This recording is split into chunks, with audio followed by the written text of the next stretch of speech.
All right. Our next speaker will be David Newhook. He's the Director of Operations for Equinox Gold Greenstone Mine. David will be speaking about the Greenstone Mine located in the Geraldton Beardmore Greenstone Belt in kind of almost northwestern Ontario, but not really that far. And they are heading into pre-production. David.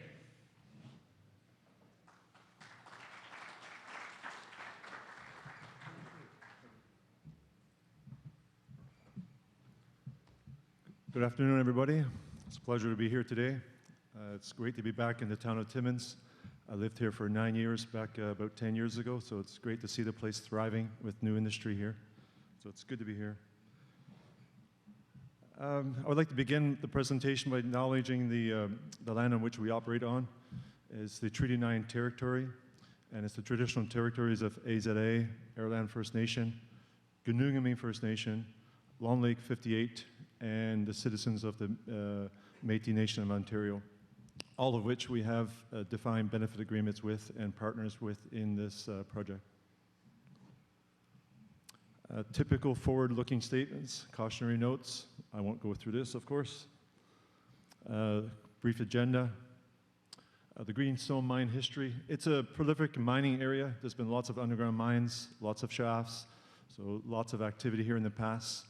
And in 2021, Equinox Gold and Orion joint venture finance acquired the project. And so Equinox has a 60% ownership and Orion Finance 40%. And as was mentioned, it's located in the town of Geraldton area. This region is really about opening up the area in terms of benefits. As with all big mining operations, right, there's significant investment and there's significant value to the local area and regional areas. If you look at 2,000 jobs during construction, 1.2 billion in taxes, over 3 billion in material purchases, upgrades to infrastructure, which we have a number of things to do, and partnership opportunities. And the partnership as well, if you notice, there is with also the Municipality of Greenstone, who has been an amazing partner with us to get this project on the go. We're currently 600,000 man-hours with a lost time accident, and so we're doing well, and we want to continue that progress. We have all our permits and environmental monitoring plans in place to protect the environment. We've set up a temporary effluent water treatment plant. And we're also, in terms of having an oversight committee on the Independent Tailings Review Board type structure since 2017. Project highlights, it's an open pit to feed about 27,000 tons per day through the processing plant, and typical infrastructure here or processing plants, nothing special. I would say the only thing is we have a power plant to supply us power. And if you notice there, the 3D rendering is basically typical, gold leaching. It's a gold project.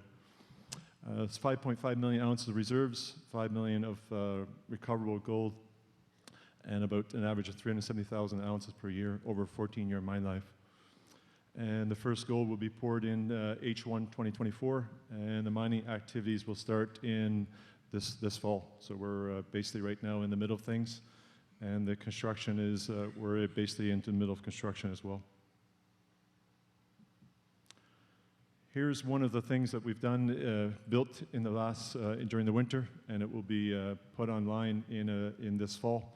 It's a creek that runs through the tailings management facility, so as part of the Fisheries Act authorization and the offsetting plan, we had to build a new creek for water walkway because we had to divert it.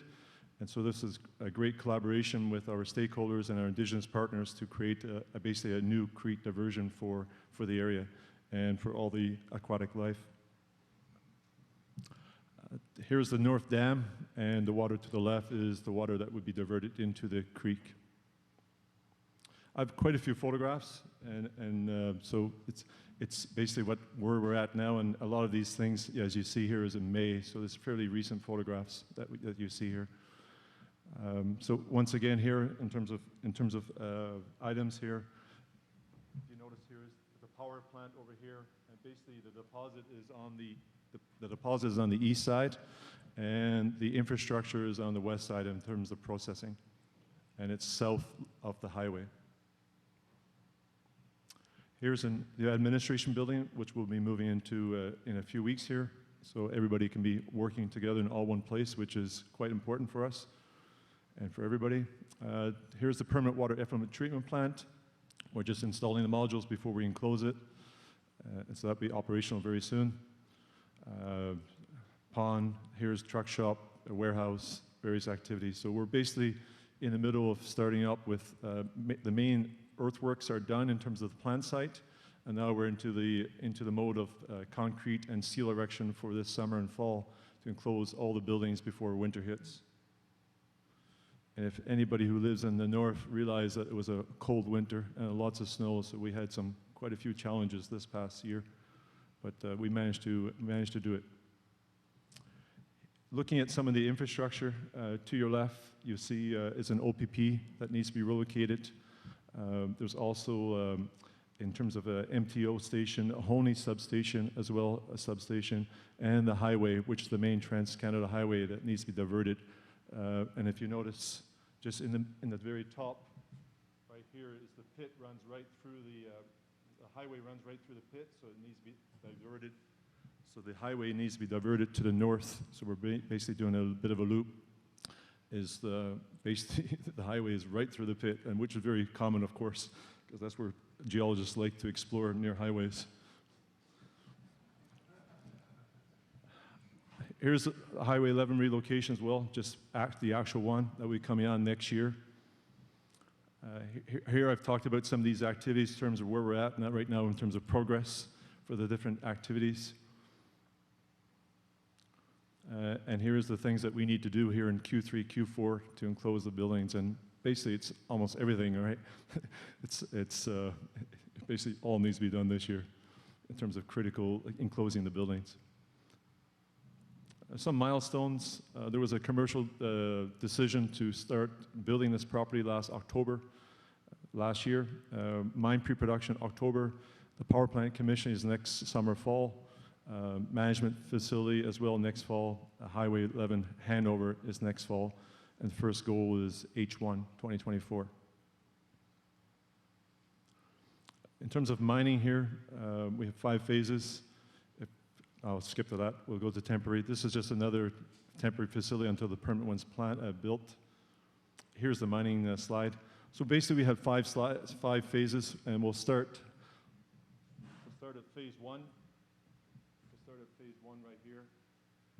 So basically phase 1 is just south of the highway, and when the construction is finished building the diversion of the Trans-Canada Highway, then we'll jump across the highway next fall to start phase 2.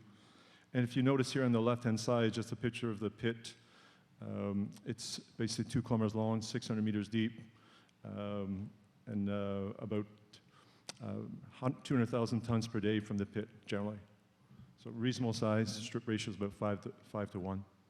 And if you look at the bottom slide, it's just, as I talked about the prolific mining here in the past with the underground mines, there's quite a bit of exploration potential to go underground, and we have a fairly large resource. But this particular project is the 14-year mine life based upon the open pit. Pre-production, why we're doing it, usually is to get rid of all the waste. We're quite fortunate we don't have a lot of waste up surface. So we'll start in an area where what we're really starting up reasonably early on the mining side is to provide waste rock to the construction group, and they need a fair amount of that. And of course to access ore grades when the plant gets processing. And basically the principal equipment that we have here is, as you see, is the drills, the shovels, and the trucks here from the big suppliers. Mine ramp up, for me is definition of success. It needs to be a safe startup, and we need to have good execution. And one thing that we need here, as well as in terms of supplier support, expertise, and services, it's absolutely critical, and that's a big part of all the people that have been on our team in terms of helping us, come forward and have a good product and good communication. So I'm quite pleased with the support that we've been receiving from our suppliers and willingness to get this thing going. Blasting. So initially, we got this highway here running across our pit, so we're going to have to do some some planning in terms of, because the road will have to be stopped occasionally and for do some blasting, so some of the infrastructure as well. So that's part of the details of doing this work. Flow sheet, I would say the only thing that's different, and it's not really different from a world perspective, but I think from a Canadian perspective, is we have a high pressure grinding row, which there's another one coming on board too in here in Ontario soon. And so that's basically, there's really nothing else here special from a flow sheet perspective. Employment opportunities. I couldn't do this presentation without talking about employment opportunities. And we need a few people, quite a few. And if you know of anybody who's interested in working at Greenstone, please drop me a line or see anybody within Greenstone. How do you apply? It's quite easy. You go to the website. And if you want to do business with Greenstone as well, there's an employment of expression of interest as well. Any questions?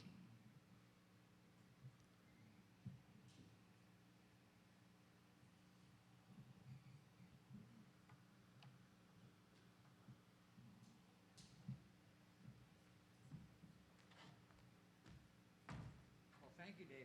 Thank you. Pretty exciting stuff. The North Central Ontario, Northwestern Ontario is developing as well. Be lots of opportunity for all of us.